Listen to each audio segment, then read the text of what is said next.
Hello students, welcome to English grammar class. आज हम लोगों के पास डायरेक्ट एंड इनडायरेक्ट स्पीच के लिए ये अंतिम क्लास है, क्योंकि हम लोग इसमें special rule of optative sentence और special rule of exclamatory sentence के बारे में पढ़ेंगे। तो ऑप्टेटिव सेंटेंस के बारे में बता दिया जाता है कि इसमें अभिशाप, आशीर्वाद, प्रार्थना या इच्छा का बोध होता है। तो ऐसे सेंटेंस जिसमें प्रार्थना की बात हो, आशीर्वाद की बात हो, अभिशाप की बात हो, वो ऑप्टेटिव सेंटेंस कहलाता है। और इन्हें इनडायरेक्ट स्पीच में बदलने के लिए निम्नलिखित नियम बताए गए हैं। क्या क्या नियम है देखते हैं। सबसे पहला है रिपोर्टिंग वर्ब को वाक्य के अर्थानुसार माने अर्थ के अनुसार कर्स यानी श्राप, ब्लेस आशीर्वाद, प्रे प्रार्थना या विश कामना में बदल लेना चाहिए। दूसरी बात, इन्वर्टेड कॉमा के बदले हमें दैट का प्रयोग करना चाहिए। तीसरी बात है ऑप्टेटिव सेंटेंस को एडजेक्टिव में बदल लेना चाहिए, अर्थात सब्जेक्ट के बाद वर्ब लगा देना चाहिए। यानी कि बिना एडजेक्टिव में बदले हुए हम ऑप्टेटिव सेंटेंस को इनडायरेक्ट स्पीच में नहीं बदल सकते हैं। चौथा बात है कि नोट ऑफ एक्सक्लेमेशन यानी इस तरह का जो निशान होता है उसको हम लोग को फुल स्टॉप में बदल लेना चाहिए। एग्जाम्पल में हम लोग देखते हैं, तो एग्जाम्पल हम लोग को पहला नंबर में बताया गया है he said to me comma double quotation may you live long. तो सबसे पहले हम लोग को इस मे यू लिव लॉन्ग जो कि ऑप्टेटिव सेंटेंस है, इसे हम लोगों को बदल करके एडजेक्टिव में कन्वर्ट कर लेना है। जैसे यू में लिव लॉन्ग लिख लेना है, मे यू लिव लॉन्ग को यू में लिव लॉन्ग लिख लेना है। और उसके बाद हमें इनडायरेक्ट स्पीच में बदलने के लिए वाक्य के मूड के अनुसार, यानी कि he said to me may you live long एक मूड है ब्लेसिंग का, इसलिए ही ब्लेस्ड यहाँ लिख दिया गया है। He blessed me that comma double quotation लगा कर दैट लिख दिया गया है। और यू में लिव लॉन्ग के लिए आई माइट लिव लॉन्ग लिखा गया है। यू जो है ऑब्जेक्ट के अनुसार आई बदल गया, मे का माइट हो गया, लिव लॉन्ग तो लिव लॉन्ग ही रह गया। इसी तरह से दूसरे एग्जाम्पल को समझते हैं। My father said to me comma double quotation may you get success. तो यहाँ पर भी आप देख सकते हैं कि फादर का जो है ये विश है, कामना है कि वो जो है सक्सेस करे। तो यहाँ पर भी देख सकते हैं आप, डायरेक्ट को इनडायरेक्ट में बदला गया है, माई फादर विश लिखा गया है और कॉमा कोटेशन को हटा के दैट लगाया गया है। और यहाँ पर मे यू गेट सक्सेस को पहले बनाया गया है यू मे गेट सक्सेस। इस प्रकार से यू के लिए आई लिखा गया है ऑब्जेक्ट के अनुसार, आई में बदल गया है, और मे के लिए माइट लिखा गया है, और गेट सक्सेस को गेट सक्सेस लिखा गया है।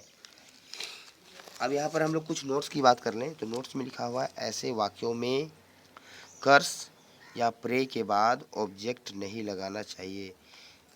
जैसे आप देख सकते हैं, यदि ऑप्टेटिव सेंटेंस में मे का प्रयोग नहीं है तो उसे वाक्य के आरंभ में जोड़ देना चाहिए और तब वाक्य को इनडायरेक्ट स्पीच में बदल लेना चाहिए। ये कुछ नोट्स हैं और इसके आधार पर हम लोग कुछ उदाहरण भी देखेंगे। नोट्स के आधार पर जो उदाहरण है उसको देखते हैं कि they said comma double quotation long live our friendship. अगर ये कामना की बात है तो यहाँ पर लिखा गया है दे विश्ड दैट, विश्ड लिखा गया है, इससे पता चल रहा है ये कामना की गई है। कोमा कोटेशन हटा करके दैट लिखा गया है। और लॉन्ग लिव आवर फ्रेंडशिप के लिए लिखा गया है their friendship might live long. तो ये आपको करना है इस तरह से। दूसरा एग्जाम्पल में आते हैं, तो लिखा हुआ है the saint said comma double quotation God bless you, यानी कि किसी साधु का ये आशीर्वाद है और आशीर्वाद के लिए हम लोग बोलेंगे यहाँ पर prayed. The saint prayed comma quotation हटा के दैट लिखा गया है। गॉड ब्लेस यू के लिए लिखा गया है God might bless me, you को कन्वर्ट किया गया है, ऑब्जेक्ट अपने अनुसार लिख सकते हैं तो इसलिए मी लिखा गया है। अभी हम लोग बात करेंगे special rules for exclamatory sentence, यानी एक्सक्लेमेटरी सेंटेंस के लिए जो स्पेशल रूल है उसके ऊपर हम लोग बात करते हैं। एक्सक्लेमेटरी सेंटेंस से प्रायः हर्ष, विषाद, क्रोध, घृणा, आश्चर्य या प्रशंसा के भाव व्यक्त होते हैं। इस तरह के सेंटेंस को हम लोग एक्सक्लेमेटरी सेंटेंस कहते हैं। तो फिर से हम लोग बात कर लें कि जिन सेंटेंस से हमें हर्ष, विषाद, क्रोध, घृणा, आश्चर्य या प्रशंसा के भाव व्यक्त हो वो एक्सक्लेमेटरी सेंटेंस होता है। और इन्हें इनडायरेक्ट स्पीच में बदलने के लिए निम्नलिखित उपाय किए जाते हैं। पहला नंबर में बताया गया है रिपोर्टिंग वर्ब को अर्थ के अनुसार एक्सक्लेम विथ जॉय या सोरो या सरप्राइज, एंगर, कंटेम्प्ट, अप्लाउज, ये सारे शब्दों के अनुसार हम लोग बदल लेने चाहिए, जैसा सेंटेंस का मूड है उसके आधार पर। जैसे हर्ष या खुशी या उल्लास के लिए हम लोग लिखते हैं एक्सक्लेम विथ जॉय, दुख शोक के लिए लिखते हैं एक्सक्लेम विथ सोरो।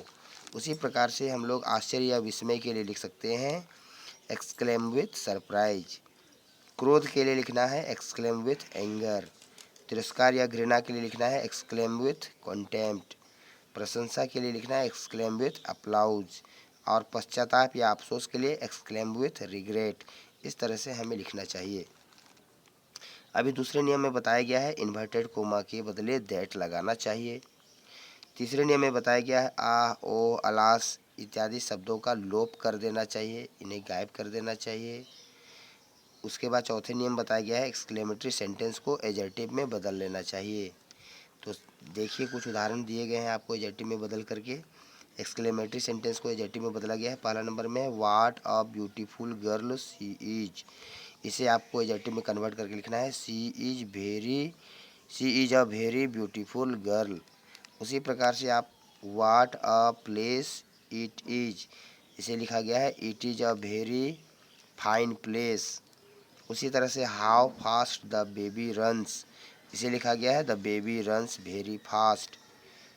उसी प्रकार से एक्सक्लेमेटरी सेंटेंस में है व्हाट अ फॉल, जिसे एडजेक्टिव में बदला गया है इट इज बिग फॉल। तो उम्मीद है आप आराम से इसे एक्सक्लेमेटरी से एडजेक्टिव में बदल सकते हैं। आइए कुछ उदाहरण को देखते हैं। तो उदाहरण पहला नंबर में है he said alas I am ruined, तो इस तरह से लिखा हुआ है जिसे हम लोग बदले हैं इनडायरेक्ट स्पीच में ही एक्सक्लेम्ड विथ सोरो दैट ही वाज रूइंड। इस तरह से आप बदल सकते हैं। इसका अर्थ हुआ कि उसने कहा हाय मेरा विनाश हो गया या मैं नष्ट हो गया। इसी प्रकार से यहाँ पर उसे भी बदल करके लिखा गया है कि उसने कहा कि वह उसका विनाश हो गया। आगे नंबर 2 में है the boy said comma double quotation alas my cat is dead, इसी तरह से उसे भी बदला गया है द बॉय एक्सक्लेम्ड विथ सोरो, क्योंकि यहाँ पर दुख की बात है, दुख व्यक्त किया जा रहा है इसलिए सोरो लिखा गया that his cat was dead. तो इस तरह से जैसा सेंटेंस का मूड होगा उसके अनुसार हम लोग इसे कन्वर्ट कर सकते हैं। आगे तीसरे नंबर में आप देख सकते हैं he said to me comma double quotation फूल। तीसरे नंबर में कुछ अलग तरह का सेंटेंस है, इसमें बहुत बड़ा सेंटेंस नहीं है। ही सेड टू मी फूल, फूल लिखा हुआ है तो इसे हम लोग कैसे कन्वर्ट करेंगे, तो ही कॉल्ड मी अ फूल, इस तरह से लिखा जा सकता है। चौथे नंबर में भी देख सकते हैं आप she said to us welcome, एक ही लाइन है वेलकम, एक ही शब्द है, उसे कैसे करना है, तो शी वेलकम्ड अस, अस यहाँ से लिया गया है। तो उम्मीद है आपने ऑप्टेटिव सेंटेंस और एक्सक्लेमेटरी सेंटेंस के बारे में विस्तार से अध्ययन कर लिया, सीख लिया। अब इससे रिलेटेड कुछ आपको होमवर्क दिए जाते हैं जिन्हें आपको करने हैं। नंबर 1 में है he said to me comma double quotation may you get success. Second में है the mother said to her son may God bless you. उसी तरह से आप देख सकते हैं थर्ड नंबर में है he said to her comma double quotation may you succeed. Fourth number में आप देख सकते हैं the women said comma double quotation may you die soon, ये कर्स वाली बात है, इसे भी आपको बदलना है। पाँचवें नंबर में है they said hurrah we have won the match. इसी तरह से सिक्स नंबर में he said what an idea. तो ये सारे हैं जो कि आपको बदलने हैं। तो उम्मीद है आपने सारे ध्यानपूर्वक सारे वीडियो को देखा होगा, जितने भी डायरेक्ट इनडायरेक्ट स्पीच के रिलेटेड वीडियो बनाए गए थे। और अगर आपने नहीं देखा है तो फिर से आप देख लीजिए सारे वीडियोज़ को, करीब 8 या 10 वीडियो होंगे जिसमें शुरू से लेकर के लास्ट तक का पूरा जानकारी दिया गया है। और इतना करने के बाद आपको कभी भी डायरेक्ट इनडायरेक्ट स्पीच में कोई समस्या नहीं रहेगी, उम्मीद है। तो ये आपका डायरेक्ट इनडायरेक्ट समाप्त होता है। मिलते हैं अगले वीडियो में, अगले क्लास में किसी अन्य जानकारी के साथ। तब तक के लिए थैंक्स।